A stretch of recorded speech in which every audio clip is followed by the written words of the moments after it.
کہ جن لوگوں کے پاس اقتدار آ جاتا ہے، جن کے پاس طاقت آ جاتی ہے، پھر وہ ایک حلف بھی لیتے ہیں اس طاقت کو حاصل کرنے کے لیے،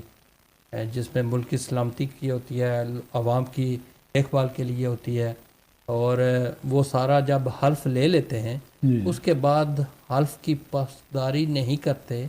اور اپنے ذاتی پسند اور ناپسند پر عمل کرتے ہیں، ان کے بارے میں شریعت کیا کہتی ہے؟ دیکھیں جناب، میں عرض کروں آپ کی خدمت میں، اقتدار کا نشہ بہت بڑا نشہ ہے۔ اقتدار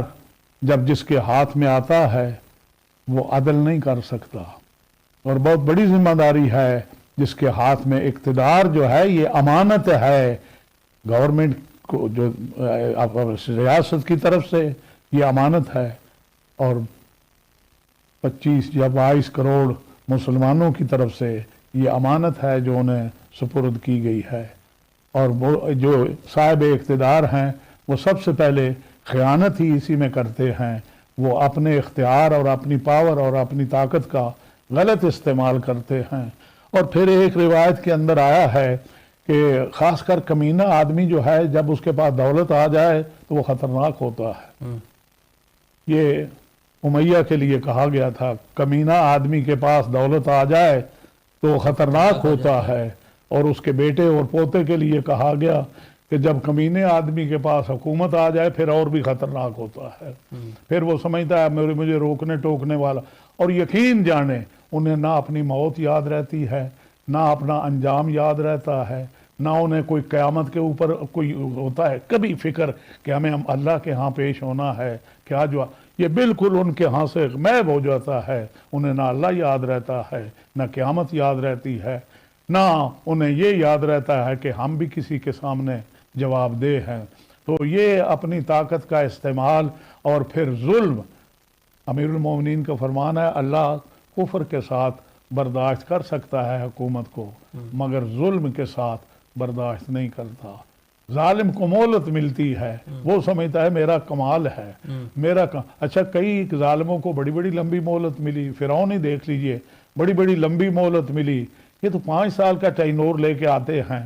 بڑی بڑی لمبی مہلت ملی، مگر ان کی مہلت بھی اللہ کے ہاں تو آپ کو معلوم ہے، ارشاد ہوتا ہے اِنَّ یَوْمًا عِنْدَ رَبِّکَ کَأَلْفِ سَنَةٍ مِّمَّا تَعُدُّونَ،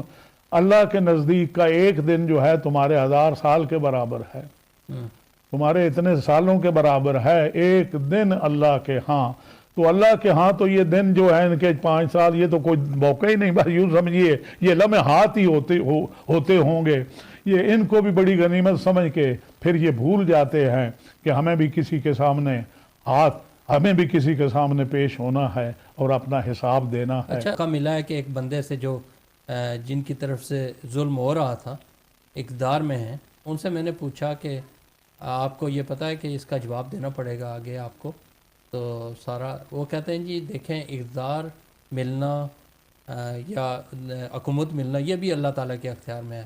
ہمیں اللہ تعالیٰ نے عزت دی ہے، ہمیں یہ اختیار دیا ہوا ہے تو ہم اس کو استعمال کر رہے ہیں، تو ہم تو اپنے مطابق صحیح استعمال کر رہے ہیں۔ تو یہ اگر موقف ہو ان لوگوں کا جو سامنے زیادتیاں کر رہے ہیں، اگر اس موقف کو صحیح تسلیم بھی کر لیا جائے، اللہ نے فرعون کو اقتدار دیا، اللہ نے نمرود کو اقتدار دیا، حکومت اللہ نے جابروں اور ظالموں تک کو دی ہے، مگر وہ اس جابروں اور ظالموں کو یہ کہا گیا ہے کہ اِنَّ بطشَ رَبِّکَ لَشَدِیدٌ،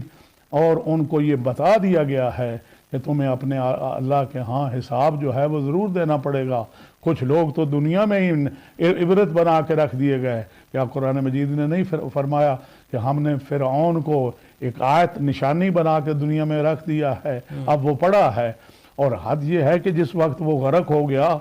تو غرق ہوتا ہوتا بھی ایک مرتبہ کہتا ہے موسیٰ تجھے پالا تھا، اس حق ہی کو کچھ مد نظر رکھ، یعنی اب آخری بات کیا کر رہا ہے، موسیٰ تو ہمارے ہاں پرورش پاتا رہا، ہمارے اس حق، موسیٰ نے کہا اسی حق ہی کی بدولت آج تک آرام کرتے رہے ہو، یہ جتنی عیش کی ہے تم نے وہ اسی کی بدولت کی ہے، مگر اب اِنَّ بطشَ رَبِّکَ لَشَدِیدٌ، اللہ کی پکڑ بہت ہے۔ جب وہ پانی نے اچھال کے کنارے پہ پھینک دیا تو اس کا خوف اتنا تھا، لوگ اس کی لاش بھی دیکھ کے جا رہے تھے، اس کی ہڈی بھی چہرے کی ایک ٹوٹی بھی تھی، وہاں خون بھی تازہ نکلا ہوا تھا، وہ پھر بھی کہہ رہے تھے موسیٰ لگتا نہیں یہ مر گیا ہے، لگتا نہیں یہ مر، اتنے خائف لگ یہ مر گیا ہے۔ جب اتنے زبردست بادشاہ اور طاقت والے جو ہیں ان کی طاقت نہیں رہی تو یہ طاقت ہی کیا طاقت ہے جو چند ووٹوں کے عوض میں یا چند چالاکیوں کے عوض میں لوگوں کو ملے، اور اس کے بعد پھر وہ یہ سمجھیں کہ ہم بالکل آزاد ہیں، ہم جو چاہیں وہ کریں۔ اور پھر ہم نے یہ دیکھ لیا کہ کوئی بھی اب وہ جو ملک کو دیا گیا ہے آئین اور قانون، اس کے مطابق تو کوئی چلتا ہی نہیں۔ قانون اور فیصلہ وہ مانتے ہیں جو ان کے دل کا ہوتا ہے، جو ان کو پسند ہوتا ہے، اور جو پسند کا فیصلہ نہیں ہوتا اس وقت عدالت کے خلاف ایک قانون پاس کر دیتے ہیں۔ اور اسمبلی کتنی ہے، ایک بہت بڑی جماعت جو ہے وہ اسمبلی میں موجود ہی نہیں، اور جو موجود ہیں وہ بہت پورے نہیں، مگر ان سے وہ اسی وقت منظور کروا لیتے ہیں۔ اب عدالت کو یہ کرنا ہوگا تقدس اسمبلی کا بھی باہر رہے، تب اس کو مانا جائے، اس کو تسلیم کیا جائے۔ اب یہ ہے کہ سارے ادارے آپس میں دست بگریباں ہیں۔ بہرحال میرے ملک کے لیے یہ امتحان کا وقت دعائی ہے۔ کریں کیونکہ ٹائم بھی ختم ہو گیا، یا اور مولا کیا نہیں میرے کہہ اس سکتے۔ ملک کو کامیابی اور کامرانی سے ہمکنار فرمائے، اور اس کے لیے کوئی اہل قسم کے، لائق قسم کے، ہمدرد قسم کے، جو اللہ سے بھی ڈرتے ہوں اور مخلوق کے حقوق کا بھی خیال رکھتے ہوں، ایسے لیڈر اللہ ہمیں تو نصیب کرے، اور ہمارے یہ چینل اللہ تبارک و تعالیٰ ان کے دن روز ترقی عطا ہو۔